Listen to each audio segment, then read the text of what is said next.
And the normal Monday music, I guess. Normal things going on. Oh, man. Not a ton in the news today. Quiet-ish weekend for the cyber community, I guess. That's not terribly, a bunch of new news. Not a whole bunch of new news.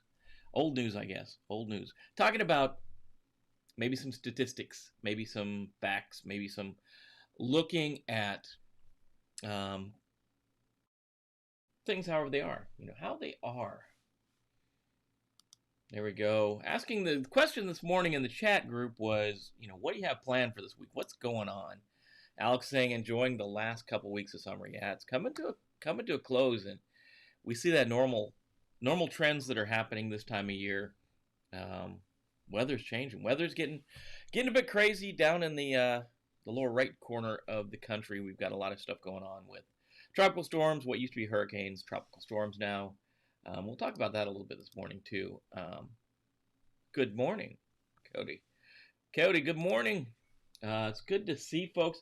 Good to see you here bright and early on Monday morning as we get started talking about what in the heck is going on in our world. What's going on? Oh man, what's going on in the world today? Things are crazy, hectic, weird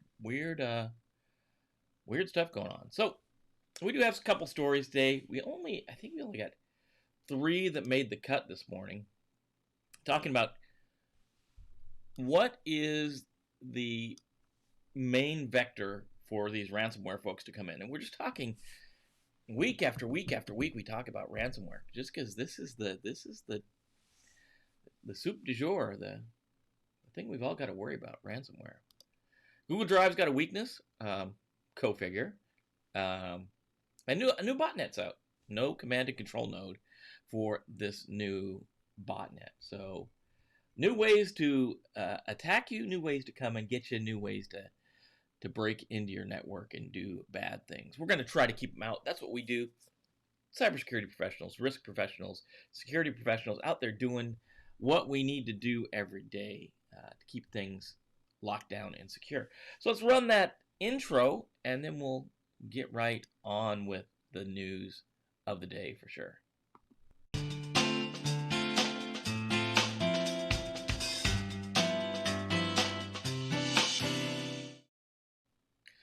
Oh, it is a Monday. Oh, man. What kind of things do you see on a Monday? ZDNet has an article out. It's a pretty good one. If you're, you're anywhere in this field, especially the risk folks. This is a story for the risk folks. If you're out there doing risk management, you're managing risk. This one gives you the laydown of how these ransomware gangs are still coming in. So it's a good article from ZDNet, ZDNet maybe, ZDNet. How do they say it in England? Jolly old England. Z, I guess. ZD. I don't know. So looking at how the first half of 2020, how these ransomware actors moved their way in, how they got onto your network. And that's the story of the day with this one.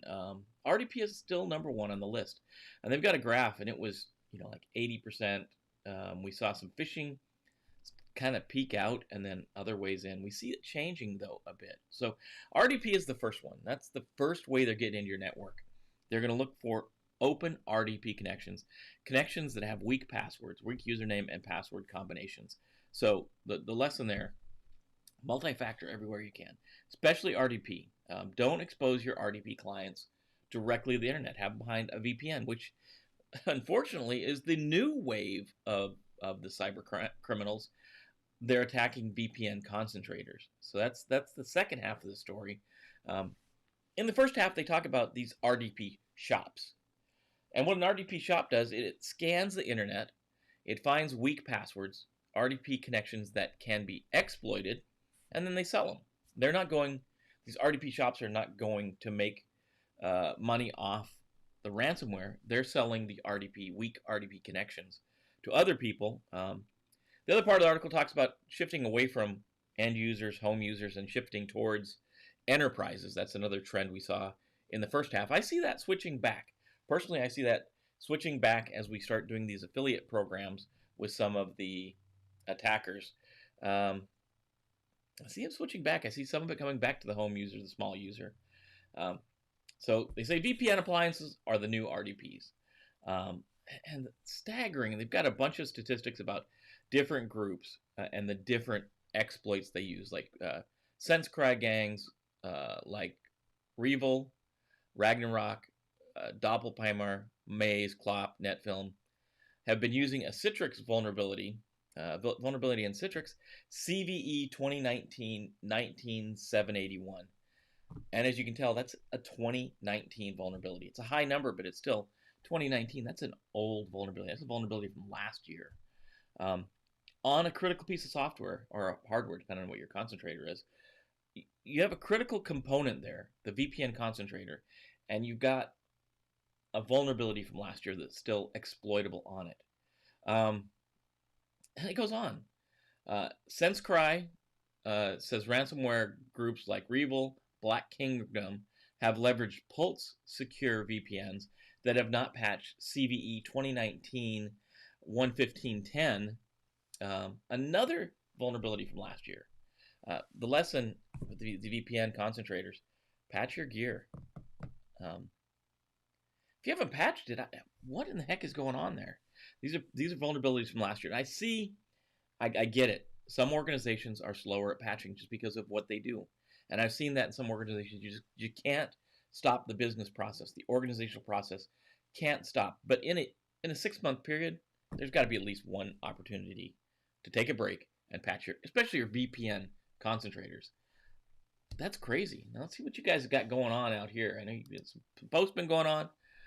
What's the cyber communities in the U.S. doing to secure the electoral system under the critical infrastructure?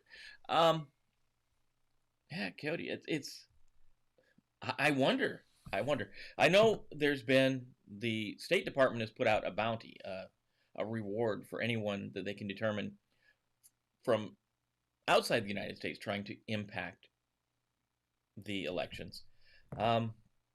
Internal, I don't know we're doing enough. As you know, the big push here has been, a big push for mail-in voting.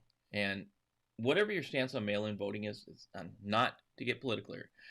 Definitely not our point is to get political. When I was in the military overseas, I did mail-in voting. I did absentee ballot voting. And I know it's different. Absentee ballots are a little different than having everybody do their mail-in voting. I don't know, guys. What do you guys know about securing the elections?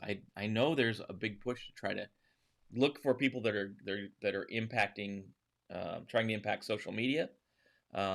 There's kind of a lockdown on, especially the Diebold voting machines. I don't know. I don't know what all is being done. I don't hear a lot of it, and it's sneaking right up on us. The elections are in November. It's right around the corner. It's a great question. I don't know. We'll have to do some digging into that one. If anybody wants to add to the comments, if you know anything that's going on, what's being done to secure the election, honestly, I don't know what folks are doing. God, scary question though. Dennis, man. Morning all, bombed the interview, but found information in .NET vulns on the interview's website. Can anyone say pivot op? Going to formally inform them today. Good thing. I mean, let them know. Maybe they need security people. If you, yeah, I'm glad you didn't. Good, as you know, it's not a good thing to exploit those things. Definitely point them out. So, let's for the day for this our attack vector for ransomware, and we know ransomware has to be on our risk profile. It's got to be on our risk profile. And now, we can tie it to, it's not new, but we know RDP. Secure your RDP, multi-factor authentication. Put it behind a patched and updated VPN. Have your end clients, end user endpoints have antivirus. Your servers and your other pieces of equipment need to have antivirus too. Protective equipment should be patched and updated. And then defense in depth, obviously. We have the IDS, IPS, firewalls, that kind of stuff. As always in place. It's crazy, but the basics. I remember in the Army, we had the opportunity to train with an organization called the Asymmetric Warfare Group. And these guys were like the top of the top. They took guys from Rangers, they took guys from Special Forces. It was an Army unit. They took these top folks from across the Army, and they created this group called the Asymmetric Warfare Group. And they trained us. And one of the big points, one of the salient points that they made when they did the training, this has been years ago now, was the difference between a normal soldier and one of these elite soldiers, beyond a ton of training they get, is their focus on doing the basics correctly. They just do the basics over and over and over again until it's just second nature. And it's not, the controlled environment, where one of the examples they used was putting on a field dressing, which is a big Band-Aid, I guess, for lack of a better term. Being able to put that on, and in the Army, the way you train it is, a nice clean environment, and maybe you're in the field, but you have someone on a table and you're putting this dressing on their arm or something. And he's like, no, it's not going to be like that. It's going to be, someone, you're going to be exposed to hostile fire. You're going to be trying to put it on. You're trying to seek cover. You're going to be trying to return fire. All this stuff at the same time. And if you don't have that basic skill of applying that first aid dressing, the rest of it falls apart. So I think that's the same with our field, right? We have to have the basics down. And we think about the basics are patching your systems, updating your systems, having a rings of defense, right? Defense in depth, diversity of defense, end user training. These are basic things. I have to put towards the top of the list, patching, updating, upgrading your software and your hardware, keeping it up to date, following the process that you use at your organization to test that and then deploy it in however you do it, phases or whatever. But we got to patch. If you have vulnerabilities on critical components that's a year old, come on, guys, that's bad juice, man. So, the phishing is one thing. That's even the article at the bottom of the article, like their closing statement, I think. It's one thing to have an employee fall victim to a cleverly disguised spear phishing email. It's another thing not to patch your VPN or networking equipment for more than a year, or using admin as your RDP credentials. It's basic stuff, man. And I think it goes back to what these guys were saying, and maybe the pivot op that Dennis is saying. We have to get the basics down. We have to be able to do the basics without thinking about it. Your organization should not have to really, for normal patching. And I know there's weird, strange things that happen in some organizations around patching. I get that. But 95% of the organizations, your patch cycle, your scan, patch, scan cycle should be pretty flawless. It should be nailed down by now. And obviously, we talk about the SANS top 10, or the SANS top 10 critical vulnerabilities or critical patches we need to do, things we need to do for the SANS top 10. Number one is always know your equipment, know what hardware's on your network. Number two has always been know your software. So you have to know that so you know what to patch. But VPNs and our RDP connections, this stuff, man, got to get it locked down. Doesn't look like it's changed any. It looks like the only thing that's going to happen is we're going to get more attacks on VPN concentrators. So you got to work today. Check your stuff out. Find out what you're running for RDP, what you're running for VPN, what's going on. It does impact home users a bit too. There's home users that are using VPN software, not a lot using RDP connections. I would say there's some folks that are getting remote support. If you're getting remote support, make sure that is locked down too. So that's RDP. That's one. We got a very short list today. Next one, Google Drive. Some researchers found some interesting stuff, right? And where are these guys from? An unpatched weakness in the Google Drive can be exploited by threat actors to distribute weaponized files disguised as legitimate documents. And I don't know.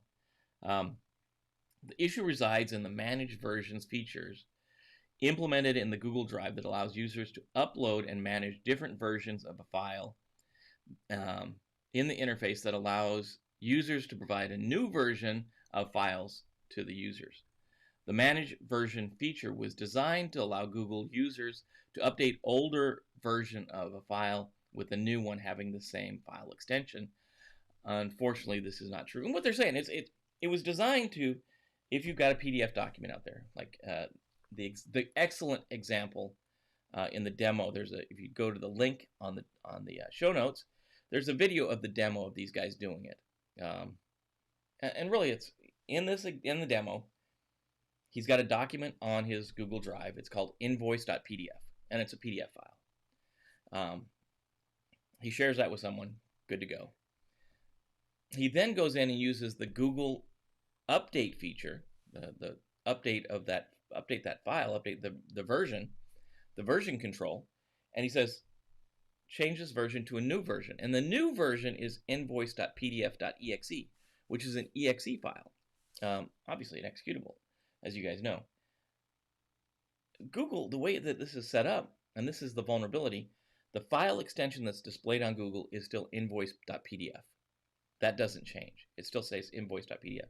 He's able to send it out, and because it's going through Google, when you download it with Google Chrome trusts it and pulls it down as if it was a PDF file.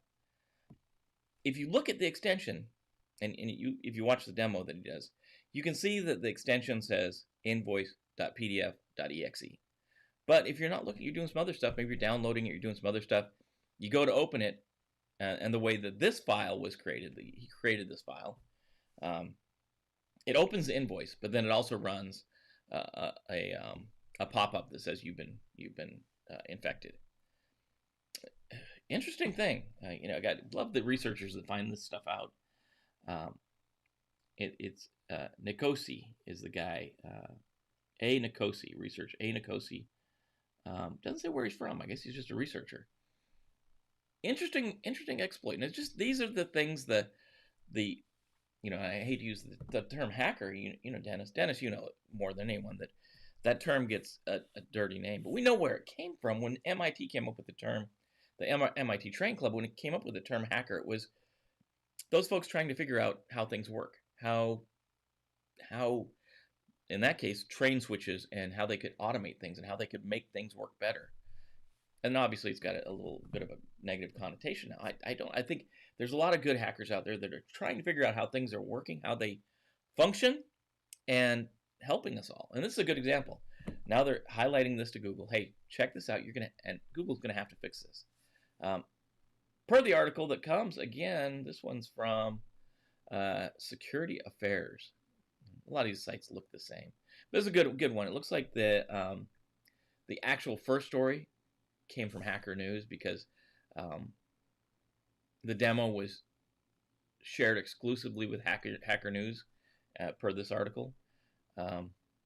There's 3 demos that are showed on the page. Kind of a cool exploit. I mean, if you think about it, an easy way to spearfish someone. They're going to go out to a legitimate site. Google's going to be a legitimate site. That's not going to throw a flag. The invoice.pdf is not going to throw a flag because it's not. It looks like the right thing.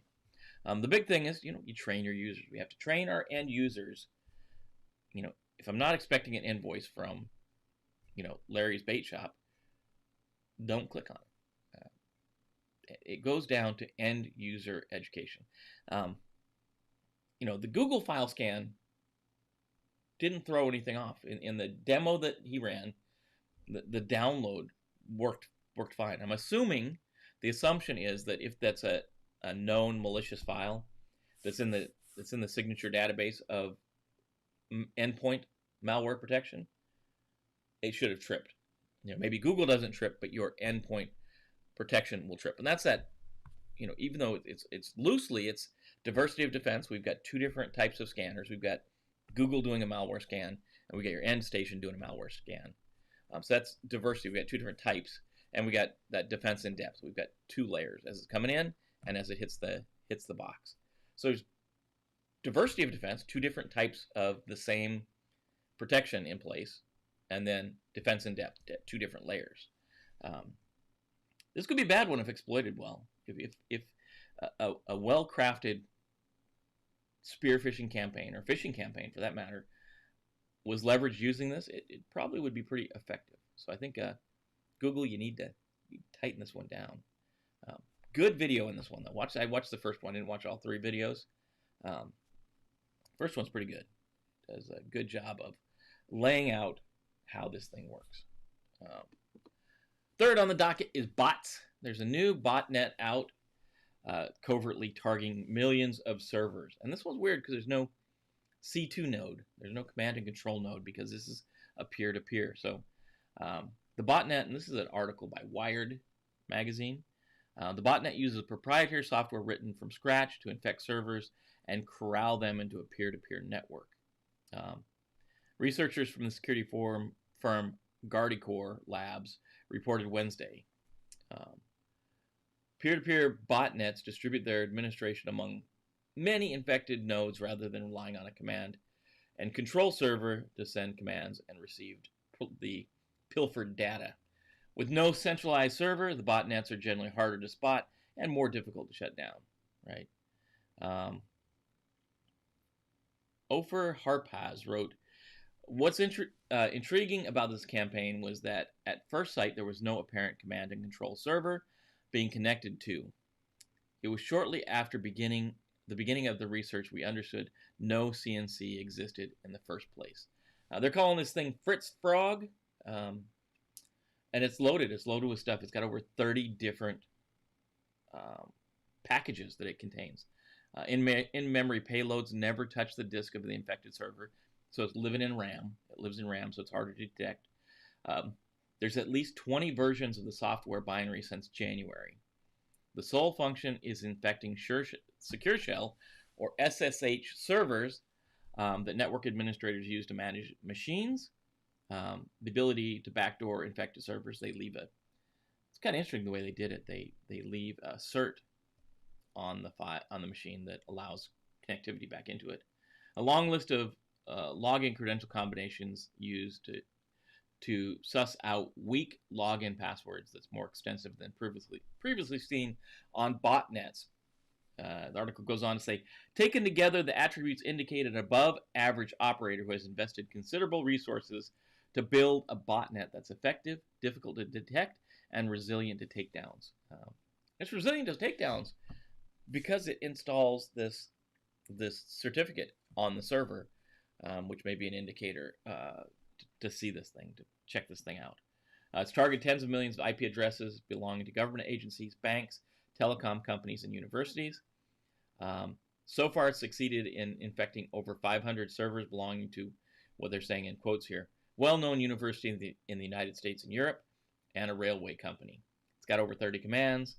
To infiltrate and analyze the botnet, researchers developed a program that exchanges encryption keys the botnet uses to send commands and receive data. The program they created, they called it Frogger. It said, using Frogger, we were able to join the network by injecting our own nodes and participating in the ongoing P2P traffic, or peer-to-peer traffic. Before infected machines reboot, Fritz Frog installs a public encryption key to the server's authorized key file. The certificate acts as a backdoor in the event that the weak password is changed. And the takeaway from Wired, the takeaway from Wednesday's findings is that administrators who don't protect SSH servers with a strong password and a cryptographic certificate may already be infected with malware that's hard for the untrained eye to detect. The report has a link to indicators of compromise and a program that can be used to spot infected machines. This is pretty interesting, though. This is a pretty interesting little botnet, and I know some of you guys are really into the bots out there. There's a lot of bots that are doing bad things to the world, right? So yeah, secure shell. Again, this is a weak password issue. I'm saying multi-factor if you can. They're talking about good, strong certificates. Use certificate-based credentialing if you can. I'm saying multi-factor all places you can. In some places I know you can't. I know you can't use multi-factor everywhere, but everywhere you can use multi-factor. SSH again to servers, your secure shell is used a lot. Make sure those, if you have to have a username and password, if that's the only way you can do it, make sure it's a strong, not an easily guessable username and a strong, complex, long password. It's going to make it harder to break. Now we know that the password requirements, upper and lowercase letters, numbers, special characters. Get a good, strong password built. Have it, 16, 24, 80, whatever, a sentence, type out a sentence, especially if it's an important server you're trying to protect. Botnets, again, why they do it, they want to turn your system into a botnet that does something. Maybe they just rent it out. Maybe it distributes ransomware. Maybe it distributes phishing emails or just spam emails. Maybe they want to get on there. I don't know. There's just a ton of reasons people want to bring your computer into a botnet. It's crazy. Crazy. Once installed, the malicious payload can execute 30 commands, including those that run scripts to download databases, logs, or files, to evade firewall at the endpoint protection. Attackers pipe commands over SSH to netcat. On the infected machine, netcat then can connect to a malware server. And in the article, they point out that mention of the server suggests that Fritz Frog peer-to-peer structure may not be absolute, or it's possible that the malware server is hosted on one of the infected machines and not a dedicated server. GuardCore lab researchers weren't immediately available to clarify that point, so they don't know if there's a node that's serving as a malware server, or if they're just sharing that among the peer-to-peer network. I'm going to assume the latter, just based on how this thing was stitched together, put together. I mean, that's the rundown. Mondays are always a bit slow. I don't know if it's just the folks that are writing these articles are trying to get stuff together, haven't got them together yet, or what. Folks that are in continuity of operation, COOP guys and gals, of course, gender neutral COOP. If you're in disaster recovery, continuity of operation stuff, you got to know what's going on in the Gulf Coast right now. And while these things are not hurricanes anymore, there's 2 tropical storms that are going to hit the Gulf Coast region here in the next couple days. I think they're thinking Tuesday, Wednesday they're going to hit. And you see on the top over here, Tropical Storm Marco. Looks like that thing's going to, depend on where you're at in that kind of Louisiana area, between 2 and 7 inches of rain is going to come. And then if you look at the second one that's coming right behind it, Tropical Storm Laura, that's going to hit generally the same area. And I haven't seen the rain forecast for that one. Still working their way in, but it's going to be just like 1-2 punch in Louisiana again. So the reason I bring this up is not because it's just water cooler talk.